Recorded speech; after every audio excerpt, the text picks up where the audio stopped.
जय श्री कृष्णा साथियों, पुण्य का फल क्या होता है, एक कहानी के माध्यम से सुनिए। बहुत समय पहले की बात है। एक छोटे से गांव में एक बहुत ही बूढ़े बाबा जी रहा करते थे। उनका अपना कोई नहीं था, न कोई परिवार था, न कोई सहारा था। फिर भी वे हर सुबह उठकर ईश्वर का नाम लेकर जो मिलता उसी में संतोष कर लिया करते थे। कभी कभी उन्हें खाली पेट सोना पड़ जाता था, लेकिन वे कभी किसी से कोई शिकायत नहीं करते थे। बस किसी तरह से उनकी जिंदगी कट रही थी। एक दिन वह बाबा जी कुएं में पानी भरने जा पहुंचे। उन्होंने रस्सी में लोटा बांधा और कुएं में डाल दिया, लेकिन दुर्भाग्य से रस्सी हाथ से फिसल गई और लोटा कुएं में ही गिर गया।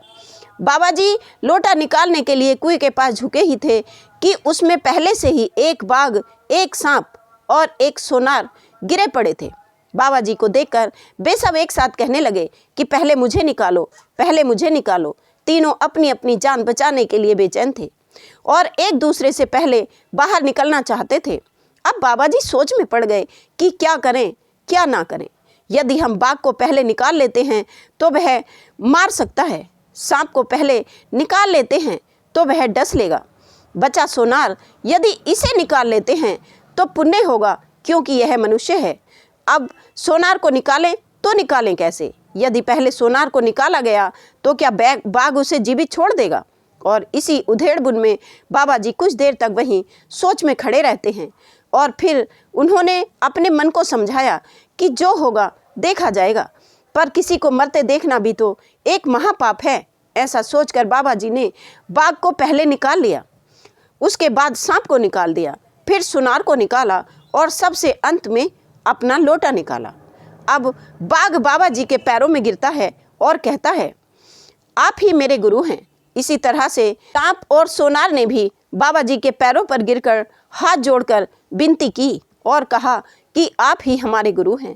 इसके बाद सभी अपने अपने रास्ते चले गए और कुछ दिन बाद बाबा जी के मन में एक विचार आया कि क्यों ना सबके यहाँ जाकर उनकी परीक्षा ली जाए। सही में वे मुझे गुरु मानते हैं या उनकी जान बचाने के कारण उन्होंने तत्काल भाव विभोर होकर अपना गुरु मुझे मान लिया। ये सोचकर वह घर से निकल जाते हैं। सबसे पहले वे बाघ के यहाँ जाते हैं। जब वे जंगल में पहुँचते हैं, बहुत से बाघ मिलते हैं, उन्हें खाने के लिए लपके। बाबा जी ने कहा, बड़ा बाघ मेरा चेला है, उसी के पास मैं जा रहा हूँ। ये सुनते ही सारे के सारे बाघ पीछे हट जाते हैं और उन्हें बड़े बाघ के यहाँ पहुँचा देते हैं। बाबा जी 3-4 दिन वहाँ रुकते हैं और एक सुबह कहते हैं, चेला अब मैं अपने घर को चलूँगा। दक्षिणा में बाघ चेले उन्हें बहुत सारा सोना चांदी दान देते हैं। बाबा जी वहाँ से चल देते हैं और रास्ते में चलते चलते बाबा जी के मन में आता है कि क्यों ना सांप चेले से भी मिल लिया जाए, और जब इधर आए ही हैं तो मिलने में दोष क्या है। और वे सांप चेले के यहाँ भी चले जाते हैं। जब उनके निवास के नज़दीक वे जा रहे थे तब उन्हें बहुत सारे सांपों का झुंड मिलता है। संभल संभल कर वे आगे बढ़ रहे थे कि उस चेले से भी उनकी भेंट हो जाती है। सांप ने अपने गुरु के पैर छुए और अपने घर ले गया। वहाँ भी वे 3-4 दिन रुकते हैं। उनकी बड़ी आवभगत सांप करता है। बाबा जी ने कहा, सांप चेले अब हम अपने घर को चलेंगे। ये सुनकर सांप एक मुंडरी का लाता है और उन्हें देता हुए कहता है, मुझे गरीब की ये छोटी सी भेंट है। सांप कहता है कि इस मुंडरिका में गुण है और ये गुण है कि जब आप पर आफत आएगी तो ये आग को दिखाकर कहिएगा कि हे सत मुंडरिका मेरी सहायता करो। अब बाबा जी उसे सहर्ष ग्रहण कर लेते हैं और चेले को आशीर्वाद देकर वहाँ चल देते हैं। रास्ते में चलते चलते उनके मन में एक विचार और आता है कि अपने 2 चेलों के यहाँ तो हम आए हैं, अब तीसरा चेला सोनार बचा है, क्यों ना उसके यहाँ भी चलें। देखते हैं हमारा तीसरा चेला हमारी कैसी आवभगत करता है। ये सोचते विचारते बाबा सोनार के यहाँ भी चले जाते हैं। चलते चलते सोनार के दरवाजे पर जा पहुँचे। आवाज़ लगाई कि क्या कोई घर में है? अंदर से आवाज़ आई, कौन है? अभी आते हैं। और इसी बीच बाबा जी को लघु शंका के लिए जाना पड़ जाता है। उन्होंने बाहर से ही आवाज़ लगाई, मेरी थैली यहाँ रखी है, मैं लघु शंका से निवृत्त होकर अभी आता हूँ। ये कहकर बाबा जी अपनी थैली को वहीं रख देते हैं और कुछ देर के लिए चले जाते हैं। इसी बीच सोनार बाहर आता है, थैली खोलकर देखता है उसी दिन राजमहल में भी चोरी हुई थी। थैली में भी वही सामान मिला जो सामान राजा के यहाँ से गायब किया गया था। उसने तुरंत थैली वहाँ से हटा दी। सोनार झट से राजा के पास गया थैली लेकर। बाबा जी को राजा ने अपने दरबार में बुला लिया और पूछा, ये सब आप कहाँ से लाए हो? बाबा जी ने जो सच्चाई थी वो सब सुना दी। राजा ने बाबा जी की एक बात बड़े ध्यान से सुनी। क्रोध में आकर उन्होंने कड़े स्वर में डांट लगाई। दरबारियों को आदेश दिया कि इस बूढ़े को यहाँ से तुरंत ले जाओ, इसे काल कोठरी में बंद कर दो, इसे कुछ ही दिनों में फांसी पर चढ़ा दिया जाएगा। समय बीतता गया और बाबा जी को फांसी देने का दिन आ गया। फांसी के समय बाबा जी फांसी देने वाले से शांत स्वर में कहते हैं, देखो मुझे थोड़ा सा समय दे दो, आखिर तुम मेरी जान तो लेने ही वाले हो।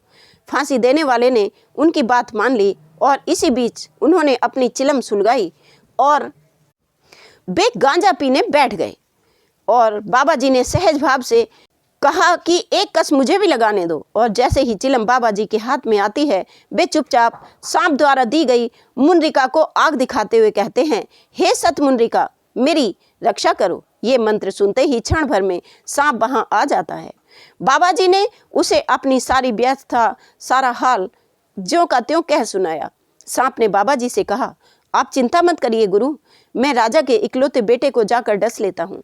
आप लोगों से ये कह देना कि आपको झाड़ फूंक आती है और उसे मृत्यु से बचा सकते हैं। इतना कहकर सांप वहां से जाता है। उसने जाकर राजा के इकलौते बेटे को डस लिया। सांप के विष से राजकुमार ने वहीं प्राण त्याग दिए।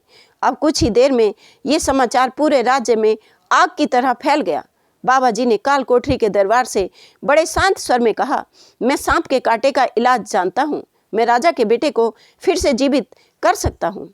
दरबार ने ये बात जाकर तुरंत राजा को बताई और राजा पहले से ही जो शोक में और चिंता में डूबा हुआ था, ये समाचार सुनते ही उसकी आंखों में आशा की एक किरण झलक आई और बिना देर किए ही उसने बाबा जी को दरबार में बुलवा लिया। दरबार में पहुंचकर बाबा जी कहते हैं, मैं इलाज कर दूंगा, इसके लिए तुरंत थोड़े से मेवे और दूध का प्रबंध कर लो। राजा के आदेश देते ही तुरंत सारी व्यवस्था कर दी गई।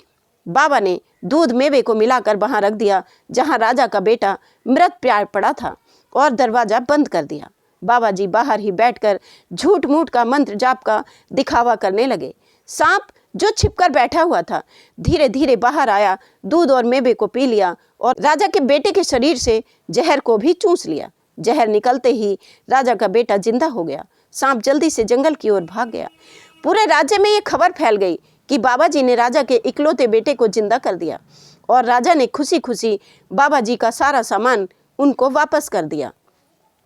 और उस सामान के अलावा भी उन्होंने बाबा जी को और भी बहुत सारी धन दौलत दी। अब बाबा जी मुस्कुराते हुए अपने घर की ओर चल दिए। अपने गांव लौटकर सरल जीवन जीने लगे। धन दौलत और राज्य के प्रति प्राप्ति के बावजूद उनके मन में संतोष और शांति कायम थी। लोग उनकी भक्ति, उनके धैर्य और उनकी न्यायप्रियता की कहानियां सुन सुनकर प्रेरित होने लगे। उन्होंने ये साबित कर दिया कि सच्ची बुद्धि और धैर्य ही सबसे बड़ी शक्ति है और दूसरों की भलाई के लिए किए गए कर्म अंततः लौटकर हमारे जीवन में अवश्य आते हैं और हमारे जीवन को धन्य बनाते हैं। सच्चा धर्म और पुण्य कभी व्यर्थ नहीं जाते। संकट में धर्म और विवेक से हमेशा काम लेना चाहिए, घबराना नहीं चाहिए। दूसरों की भलाई के लिए किए गए कर्म ही हमें सम्मान और सच्ची खुशी दे सकते हैं। लालच और घमंड से नहीं, बल्कि धैर्य, संतोष और न्याय से हर व्यक्ति का जीवन महान बन सकता है। साथियों, ये कहानी यदि आपको पसंद आई हो तो एक लाइक वीडियो को अवश्य करें और अपने परिवार के साथ अपने मित्रों को भी मेरी ये वीडियो शेयर करें और हमारे चैनल को सब्सक्राइब करना ना भूलें। राधे राधे।